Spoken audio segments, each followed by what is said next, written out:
All praise, all glory, all honors most certainly due to the Most High, the God of the Patriarchs, Abraham, Isaac, and Jacob. And peace to you in the name of Jesus. This is your brother Elisha Israel of the Household of Faith. And it's always a blessing each and every time that I can come before you to preach the word of God. Never ever do I count it as a light thing to do so. Just a little bit about the Household of Faith. We are a growing congregation that meets every Sabbath, which is Saturday at 1 p.m. at Indiana University Library Conference Center Room LC 110. Again, that's the Indiana University Northwest Library Conference Center Room LC, actually 105. It's a larger room. We invite you to come out and worship with us, where you would hear the uncut, unadulterated word of God. That's a guarantee. Again, that's 1 p.m. Central Standard Time. If you're in the Chicagoland or Northwest Indiana area, come and check us out. Or if you are not in our area but would like to be a part of this congregation, just shoot me a message, and you can also we can correspond. And you can also send me or actually view this via live internet every Sabbath at 1 p.m. Central Standard Time, right here on the YouTube channel, right here. This one, Israel Teach. Okay. We also have a radio program that comes on every Sunday at 4 p.m. on WLTH 1370 AM, at 4 p.m. Central Standard Time. So if you're in the area, you can check us out there in the Chicagoland and Northwest Indiana area, or you can listen to that sermon via live stream right there on the internet. Just type in WLTH 1370 AM. Okay. So once again, brothers and sisters, it's always a blessing each and every time that I can come before you. And in today's lesson, I'll be dealing with, for a lot of this month, I'll be dealing with because it's Black History Month. I want to take this opportunity to deal with our history, our true history, because when they deal with our history as a people, so-called African American and so-called Negro, many start with 1619 and us getting off of a ship as an indentured servant and putting our black feet on the soil, the sands of this country, working as indentured servants, and then going from that to the state of perpetual slavery for 246 years, and then after that, or approximately that amount of time, then after that, going into 100 more years of Jim Crow. Then you had the Civil Rights Movement, and you had gangs that occurred at that time. You had programs, affirmative action, the Civil Rights Bill, Voting Rights Bill, anti-discriminatory legislation that really didn't get us totally out of our condition. But nevertheless, that was, those were seen as gains, and you had great men and women who tried to deal with our situation, as it is. Because we've been catching hell ever since we set our feet in this land. And brothers and sisters, what they didn't realize is that our problem was a spiritual one. It was a spiritual one, and that captivity was prophesied of in the Bible. So we're going to deal with a lot of that, because even if you haven't noticed, even with a black man in office, Kenyan in office, a man of color, he's leaving office soon, black people still catching hell, getting shot in the street, left for like we roadkill on the side of the road or something. Economically devastated, politically powerless, education. Look at the graduation rates of our people. Even though they're going up, they still were there were terrible numbers for our people. And the simple fact, brothers and sisters, that we as a people have never been back home. I'm talking about as a people. Don't know where home is because we don't understand the scriptures. The Bible is telling us the whole story. God, and this shows you the omniscience of God, that he would have our story right in the book, that in the language in the country where we were scattered. So he said, with stammering lips and another tongue will I speak unto this people. He told us, Moses told us that we would go into slavery by way of ships. Okay.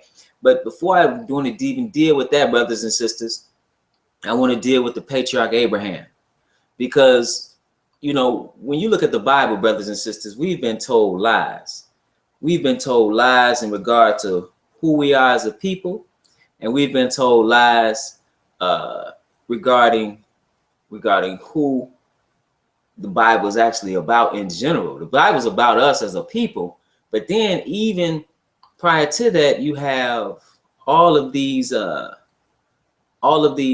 people who are black people, brothers and sisters. But every depiction you see them as white people. You see them as white people, and that's a problem, brothers and sisters, because it's a distortion of history, and it gives us this notion that everything that's, you know, they talk about Ham's so-called curse, right?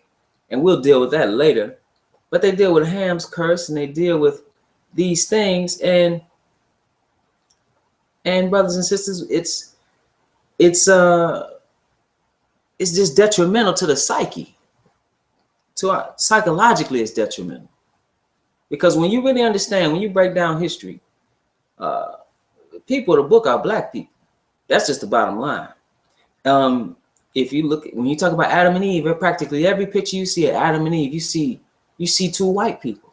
Well, brothers and sisters, that's not even possible, okay? Because if you look genetically, science tells you that the first people on this earth were black people. The first people on this earth were black people.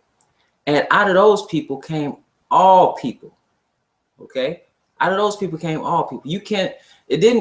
All people can't come out of recessive white phenotypes and genes. No, but everybody can come out of black people, okay? And that's what happened. And when I'm saying black, I'm saying I'm like I look like other people, my so-called African Americans look like folks down in Brazil and the Caribbean. That's how they looked, okay? They were not white people. And even when you're talking about the origins of civilization, brothers and sisters, when you're talking about places like Mesopotamia, when you're talking about Ethiopia, obviously, and even Egypt, you're talking about black people. Now, all black people are not the same. That's where the confusion comes in. Just like all white people are not the same. A German is not an Irishman, and an Irishman is not a Frenchman. Okay? And neither are Negroes are not we would call African, so to speak. Okay?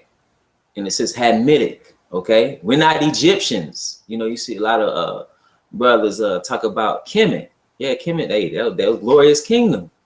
Civilization, you know, you look at what all, so you know, these people, you think philosophy and everything dealing with the medical field and architecture, that didn't come out of Europe. That came out of the depths of Africa. And so the acknowledgement under the system of racism, white supremacy, under such a system, you can't acknowledge totally the contributions of black civilizations. But if you don't have black people, you don't have civilization, brothers and sisters. White folks on this planet, and this is not a disparaging remark against them, but it's just a historical reality that they were the last people to become civilized. And when you look at it biblically, you can understand, because when you look after the flood, okay, after the flood of Noah, he had 3 sons, Shem, Ham, and Japheth. And you know that out of Ham, he was the progenitor of the dark races. Okay, you had out of him, you had Cush, you had, or Ethiopia, you had Mizraim, or what we call Kemet, or Egypt. Okay, you had Canaan. Okay, so you had what became the African nations coming out of Ham and but not the Negroes. You read on the Zondervan's Pictorial Bible Dictionary, page 96, it tells you that he's the progenitor of the dark races, the Africans, but not the Negroes. Okay, and Japheth, you know, he is the progenitor of the Gentiles. The Gentile, you want to know who the Gentiles are? Look where Paul was traveling in his missionary work. He was establishing congregations throughout Europe and parts of Asia, brothers and sisters. These are what we will commonly refer to mainly as white folks. Okay, even it tells you in Genesis 10 that he tells you the people that were came out of Japheth. Okay, these are mainly Europeans. These are white people. Okay, these are not black people. I mean, as they spread, You see, there was a change in phenotype or whatever it was, but you understand that Japheth, out of Japheth came Caucasians and commonly referred to as white people. And so where do we come in? We came out of Shem. We are Semitic. Okay? We from Shem. Shem, you had black people in Shem. Okay? You had the original Arabs, and you had out of Shem, you had Israelites, okay, who went into Egypt and eventually became a nation. But we want to go to let's see. I want to start this journey because we're going to be dealing with our history for a little bit. Okay, and this is not going to be real long. But our journey, we want to go back to Mesopotamia or Babylon, right? Sumer. Okay, and this place, understand, brothers and sisters, I know in your history class, or at least in my history class, I even was taught Hannibal was white. Okay, so I'm talking about in school. So understand that when you're talking about Africa, first of all, was much bigger than the political boundaries that you have today, brothers and sisters. And black people inhabited the lands of the so-called Middle East. And when you're talking about places like Mesopotamia and Babylon, and practically in a lot of instances, you're talking about black people. Okay, let's read some here. This is by Runoko Rashidi, The Introduction to the Study of African Classical Civilizations, page 69. It says the founders of the first Mesopotamian civilization were black Sumerians. Okay, Mesopotamia was the biblical land of Shinar or Sumer. The Sumerians left no doubt to how they viewed themselves racially. Sumerians called themselves Giga, the black-headed people, or I've read other instances, the black-headed ones. That's how they referred to themselves. Sumer was at the crossroads of Asia, Africa, and Europe. While Sumer was not a homogeneous society, the blackheads of Sumer were politically and socially dominant. Okay, so it wasn't homogeneous, but like I said, practically you're talking about black people, brothers and sisters. Okay, so let's go to Genesis, because we want to deal with the patriarch. We want to deal with the patriarch Abraham. Okay, he is the patriarch, one of the patriarchs of Israel. Okay, so we want to find out something about him. Okay, let's go to let's start in Genesis 11 and verse 10. Okay, so it says, these are the generations of Shem. I mentioned Shem earlier. It says Shem was 100 years old and begat Arphaxad 2 years after the flood. Okay, let's go down a little bit. Let's go all the way to verse 27. Okay, so it says, now these are the generations of Terah. Terah begat Abram. Okay, Abram, his name is changed to Abraham. It says Abram, Nahor, and Haran begat Lot. And Haran died before his father Terah in the land of his nativity in Ur of the Chaldees. Now, what is that? That's the native city of Abraham in southern Babylonia. Okay, again, that's Mesopotamia. When you're talking about Babylon, that was founded by that was even found, they say it was founded by Nimrod, Babel. Okay, that's where we get Babylon. And that was the place. It wasn't just a place of civilization, brothers and sisters. It was a place of where all paganism and false worship mainly derived from.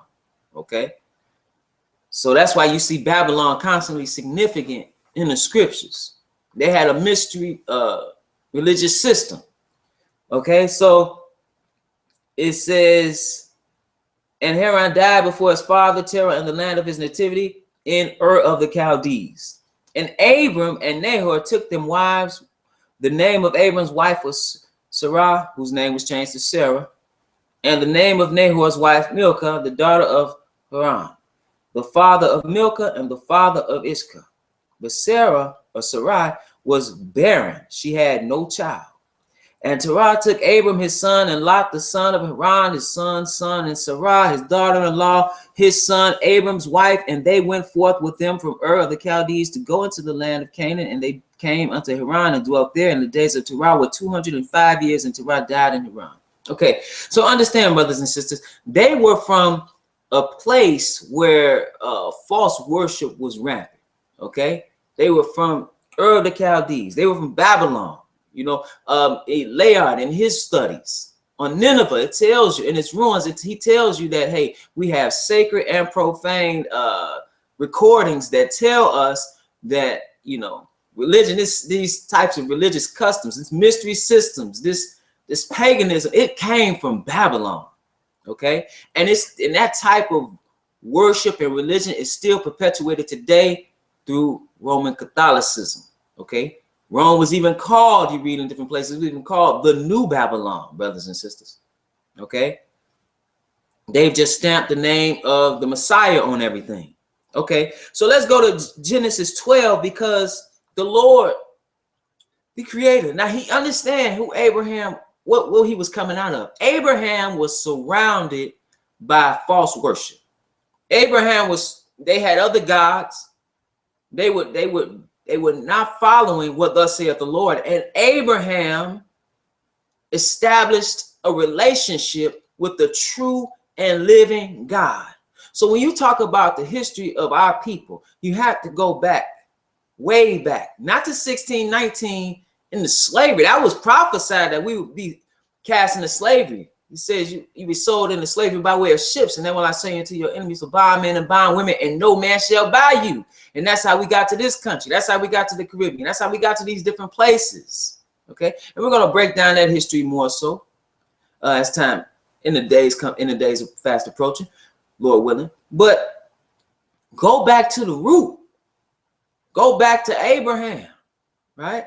You go back to Abraham, a man who established a relationship with the true and living God. Okay. So it says, with Genesis 12:1, it says, now the Lord has said unto Abram, get thee out of thy country and from thy kindred and from thy father's house unto a land that I will show thee. So he says you need to be sanctified. Set yourself apart.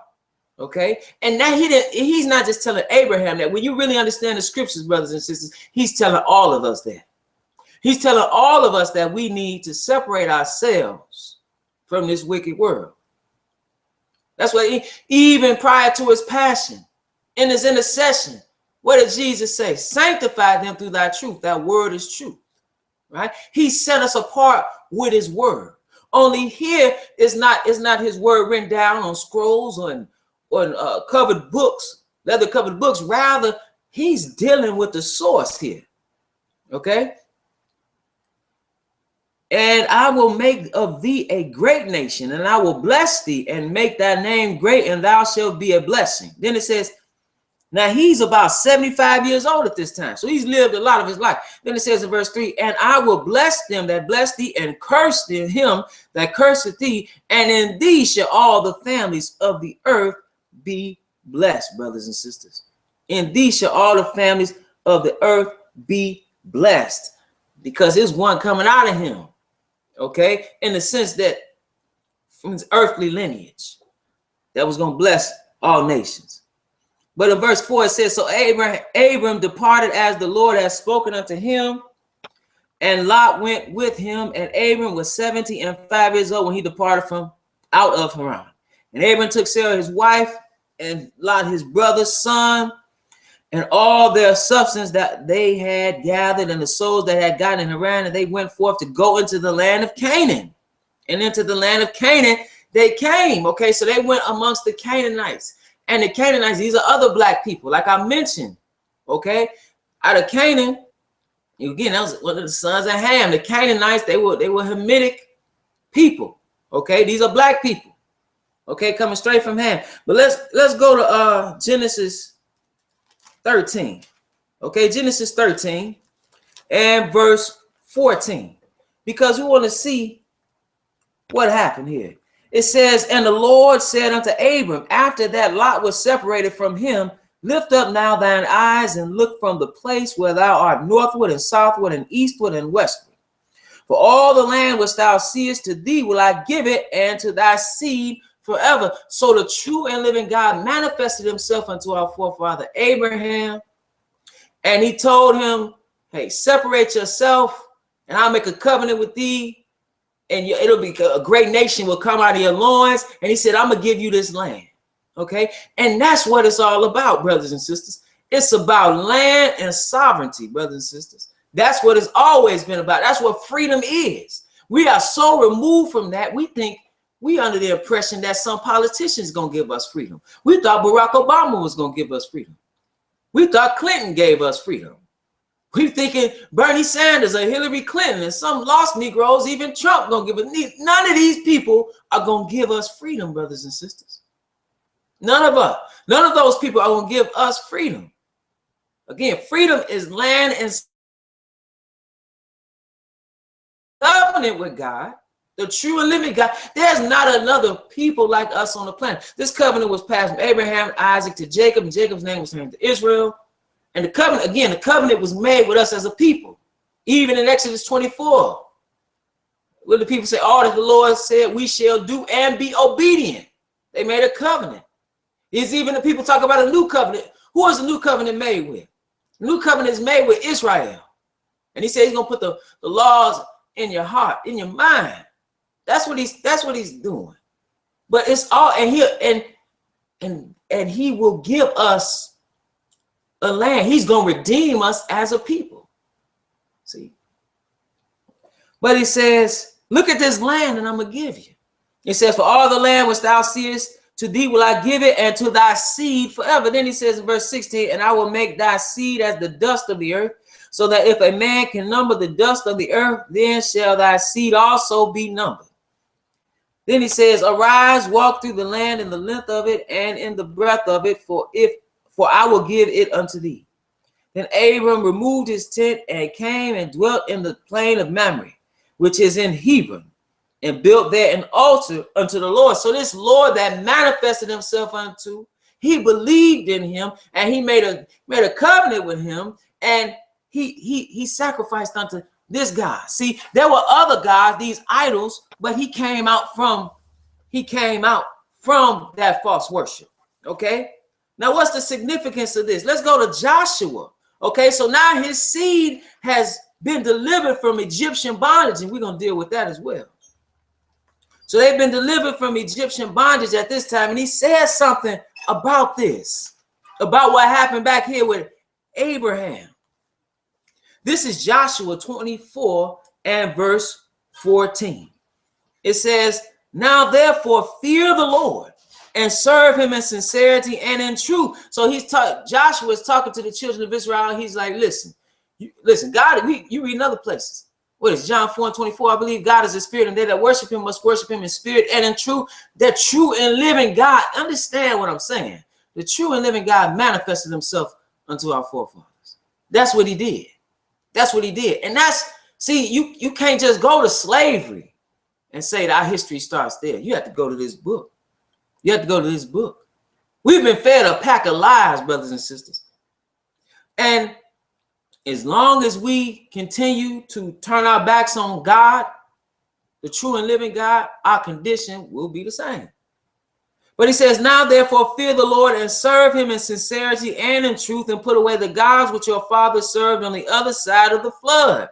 What is he talking about, brothers and sisters? He's talking about river.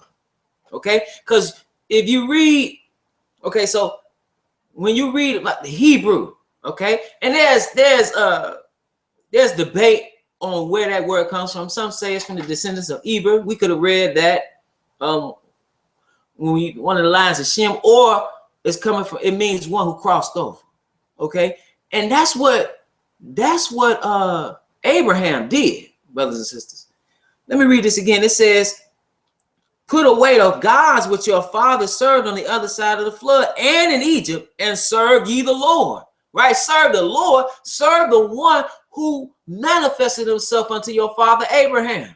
See, our forefathers, when you go back before Abraham, they were serving false gods.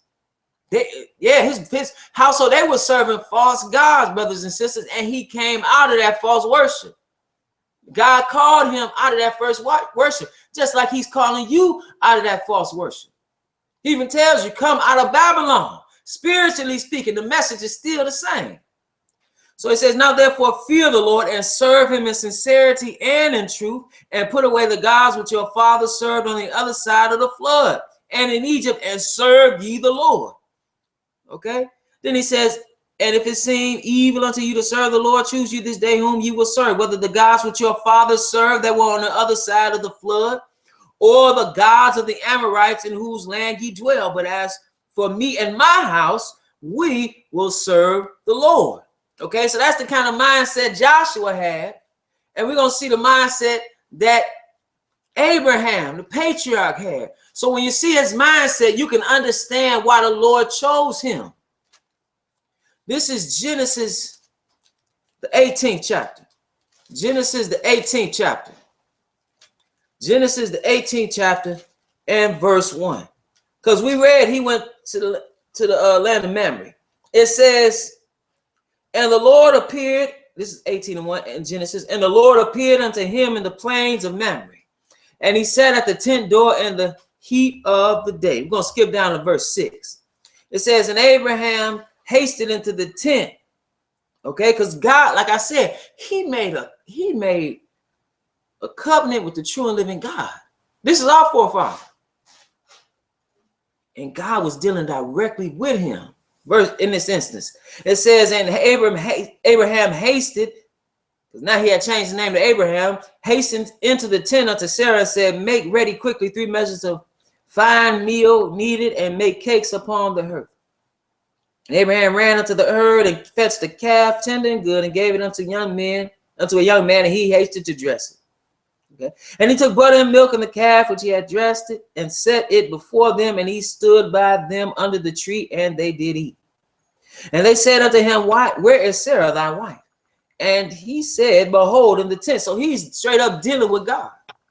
Okay. And now Abraham and Sarah were old and well stricken in age, and it ceased to be with Sarah after the manner of women. So she had got to an age in which she could supposed to not be able to have a child anymore.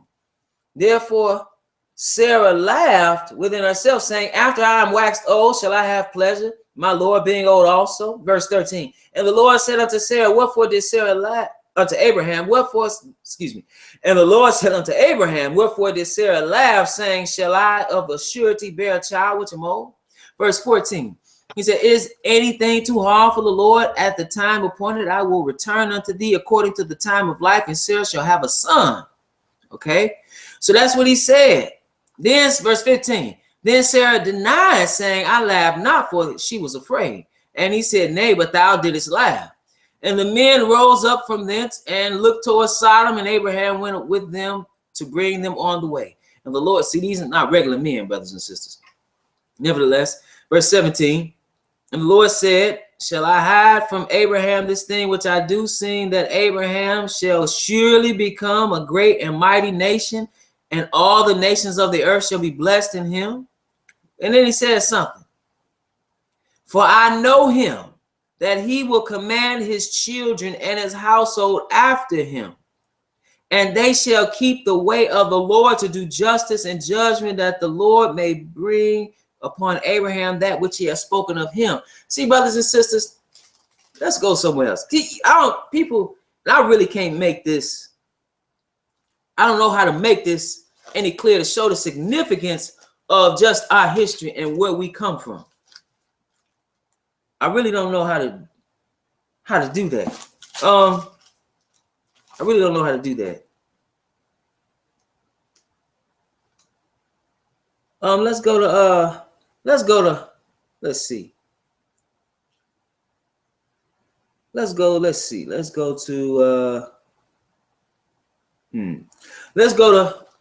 go to Genesis 21. Okay? Because he knew that he was going to do what he commanded. Okay? See, when people talk about, a lot of people have pride in where they come from. And there's nothing wrong with that, brothers and sisters. People talk about their history, but we don't know our history. Because when you look at our history, brothers and sisters, you're talking about a people who God manifested himself unto and made a covenant.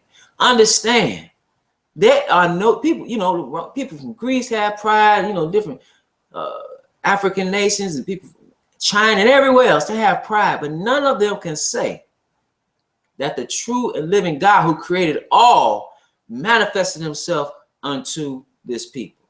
None of them can say that they are the priest, a kingdom of priests of the Most High God. None of them can say that.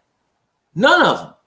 None of them can say they're the apple of his eye. Not another nation, brothers and sisters. Not one. Understand, that's what you can't say. The origins of a nation that is, you can't describe an origin of a nation that is more significant than that. But let's go to Genesis 22. We almost finished. Like I said, this is going to be a little short. Genesis 22. Actually, Genesis 21. We want to start there because he said he was going to have a son, brothers and sisters. So in Genesis 21 and verse 1, it says, and the Lord visited Sarah. Her name is changed to Sarah now. As he had said, and the Lord did unto Sarah as he had spoken. For Sarah conceived and bare Abraham a son in his old age at the set time of which God had spoken to him.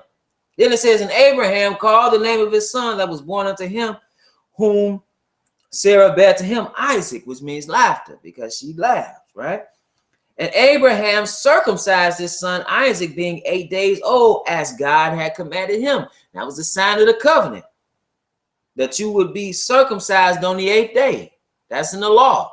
See, you had the law officially given in the days of Moses, right?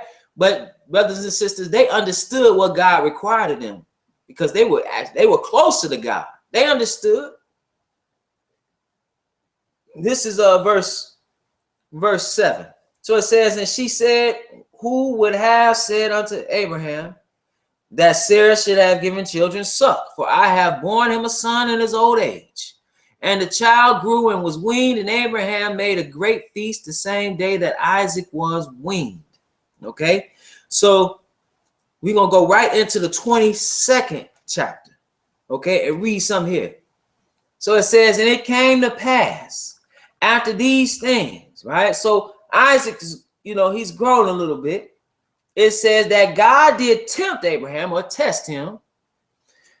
It says, and said unto him, Abraham, and he said, behold, here I am. And he said, take now thy son, thine only son, Isaac, whom thou lovest. Now, wait a minute. He already had a son with Hagar, because Hagar gave, or Sarah gave Hagar her handmaid, and he went into her, she became his concubine, and then she was impregnated and had a son, Ishmael. Okay?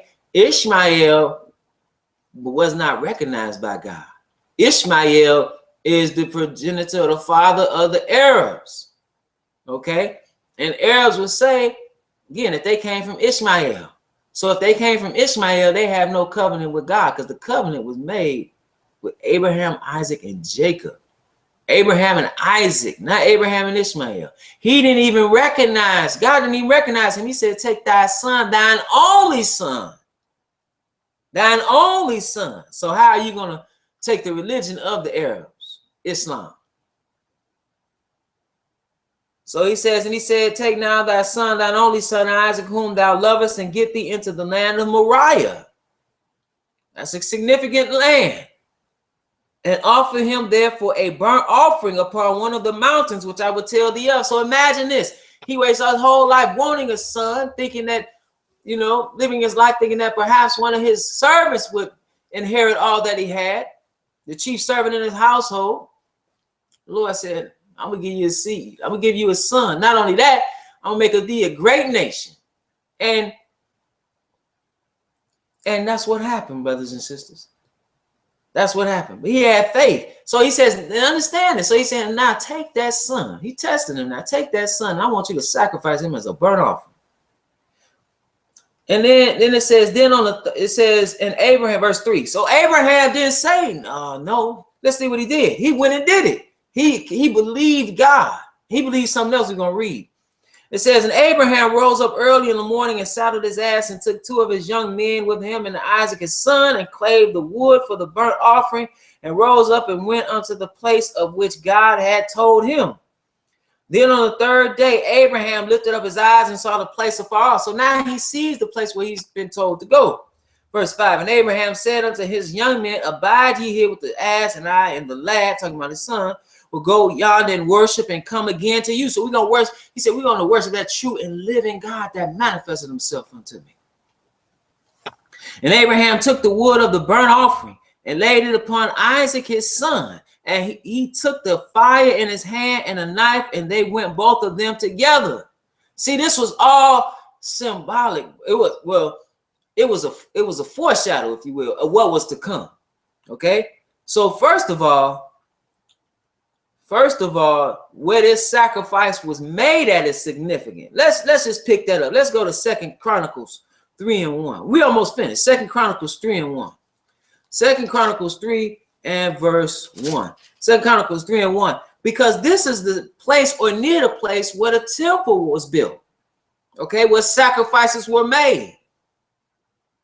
It says in verse 1 of 2 Chronicles 3:1, it says, then Solomon began to build in the house of the Lord at Jerusalem in Mount Moriah, where the Lord appeared unto David, his father, in the place that David had prepared in the threshing floor of Onan, the Jebusite. So that place was significant, brothers and sisters. Then understand what's happening here.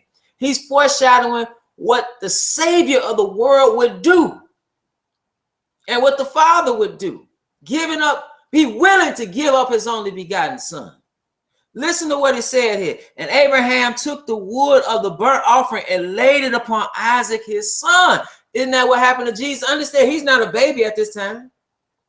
Like he bore that, like Jesus bore that cross and became a sacrifice.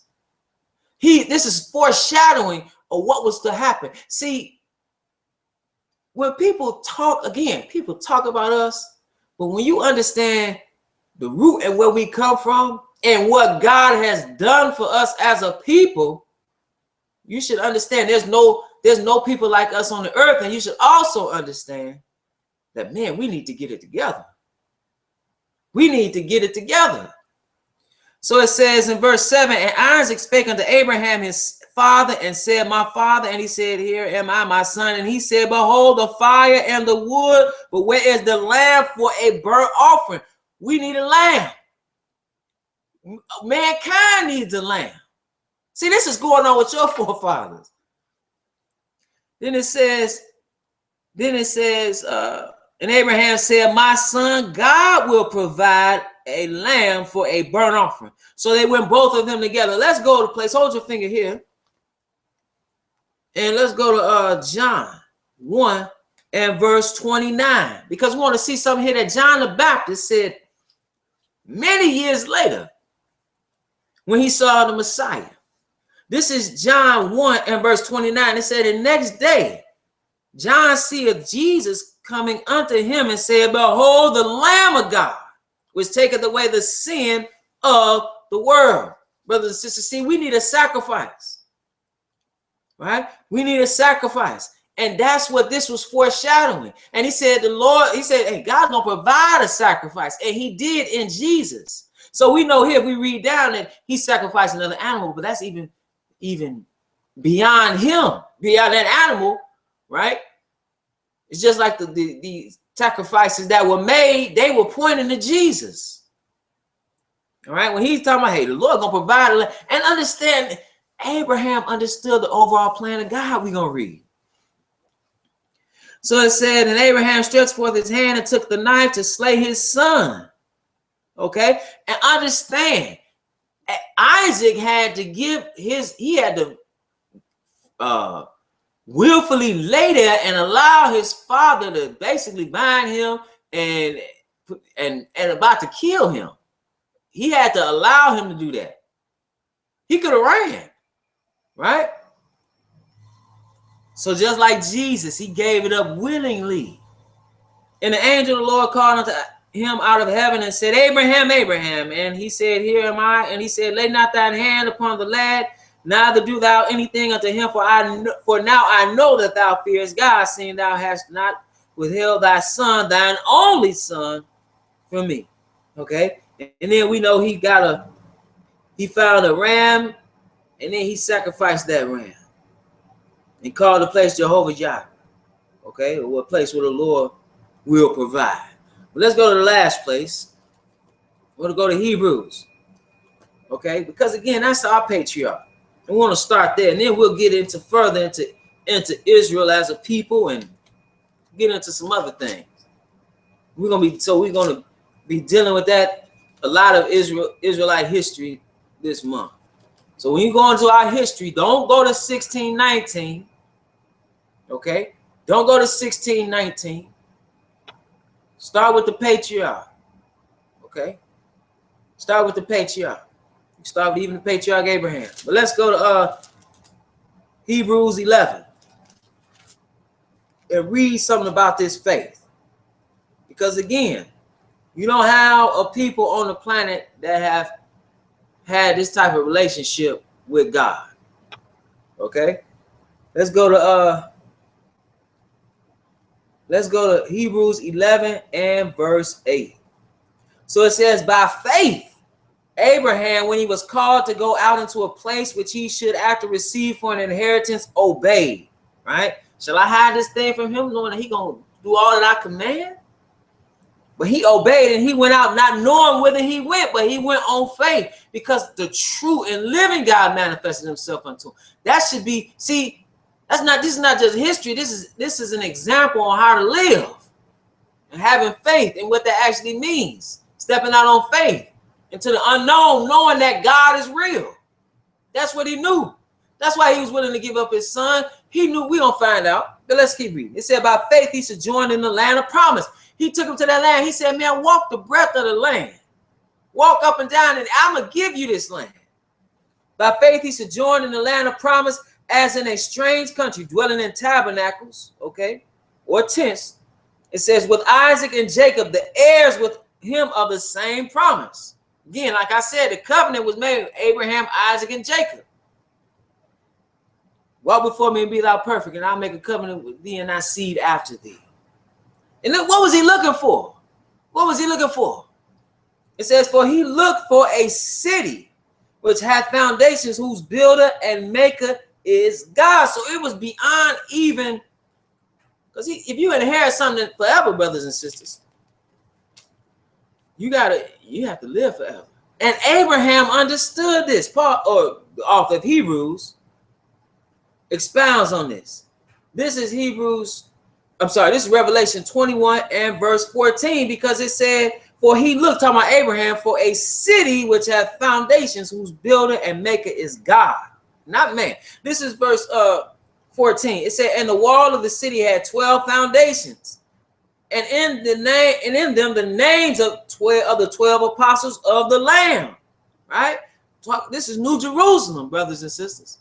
See, this even goes beyond what our forefathers went in the land of Canaan and messed up. It's even beyond them. Who else made a covenant like this? Nobody. It said, through faith also Sarah herself received strength to conceive seed and was delivered of a child when she was past her age, because she judged him faithful who had promised. So it said, let's keep down. It said, well, verse 12 said, therefore sprang there even of one, and him as good as dead, so many as the stars of the sky in multitude, and as the sand which is by the seashore innumerable. So it's not like he just had a son. Out of him came a great nation. Even the lineage look at who came out. Even the earthly lineage was Jesus, who came out of that lineage. So it says, these all died in the faith. These all died in faith, not having received the promises, but having seen them afar off, and were persuaded of them, and embraced them, and confessed that they were strangers and pilgrims on the earth, just passing through here, waiting to get into the promised land forever, brothers and sisters. For they that say such things declare plainly that they seek a country. And truly, if they had been mindful of that country from whence they came out, they might have had opportunity to have returned. But now they desire a better country, that is in heavenly. Right here on the earth. Heaven on earth. Wherefore God is not ashamed to be called their God, for he hath prepared for them a city. What is he talking about? Prepared for them a city. Let's just read it. See, this, you can't, nobody else has anything like this. Nobody.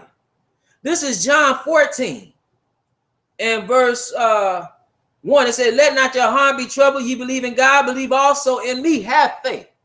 And it says, in my Father's house are many mansions. If it were not so, I would have told you. Then he tells you something. I go to prepare a place for you, right? And then he says something. And if I go and prepare a place for you, I will come again and receive you unto myself, that where I am, there ye may be also. He's going to prepare a place for you. Talking about he's going to heaven. He's not taking you to heaven. And he said, if I go, I shall come again. Whereas he's talking about a place prepared. This is Revelation 21 and 1. It says, and I saw a new heaven and new earth. For the first heaven and the first earth were passed away, and there was no more sea. And I, John, saw the holy city, New Jerusalem, coming down from God out of heaven, prepared as a bride adorned for her husband. That's that place, prepared. It said in verse Hebrews 11 and 16, but now they desire a better country that is in heavenly, wherefore God is not ashamed to be called their God, for he hath prepared for them a city. By faith, Abraham, when he was tried, offered up Isaac, and he that had received the promises offered up his only begotten son, of whom it was said that in Isaac shall thy seed be called, counting that God was able to raise him up, even from the dead, from whence also he received him in a figure. He understood, brothers and sisters, that, hey, if he were to sacrifice him, that God came live and that he was just going to raise him from the dead. Just like Jesus was raised from the dead, right? Just like Jesus was raised from the dead. That was a foreshadow of what the Savior of the world would do. And again, making this covenant with our patriarch, Abraham. See, no other people can make that claim. Granted, they could be followers of Abraham in the sense spiritually doing the same thing and be a part of the Commonwealth of Israel, but understand where you came from. See, we don't understand where we came from, so we don't know what we should do. We've been told we are the N-word. We've been told we are less than and inferior. We are told that all we ought to do is to tap dance and to act a coon and to play basketball, right? We are told we the ones supposed to be filling up the jails and looking at white people as their superior. Listen, understand, God of this God of the creation made a covenant with our people. Nobody can say. So if you know this, that should impact your behavior. See, it's about what you believe. If you believe the Bible to be true, you should understand your history and understand what God had told us to do. We were to be a righteous nation, not a bunch of whoremongers and harlots and dope pushers and thieves and murderers. That's not what he made. That's not what he made. That's not what he made. When he made us, like he said in Isaiah, when he talked about a vineyard, he said he did everything. He said, what could have been done more to my vineyard? This is Isaiah 5 and 4. What could have been done more to my vineyard that I have not done it? Who's the vineyard? In verse 7, it tells you the vineyard of the Lord of the hosts is the house of Israel. Okay, just so you know. Then it says, wherefore when I looked that it should bring forth grapes, brought it forth wild grapes. Man, he gave us his law, statutes, commandments, which shows you how to be righteous, and the wisdom that was embedded in them will bring us peace, will bring us joy, will bring us wealth, right? But no, we rejected it. See, we have to come back. It's time, because the time of the Lord's return is fast approaching, brothers and sisters. You can see the signs. You can see it.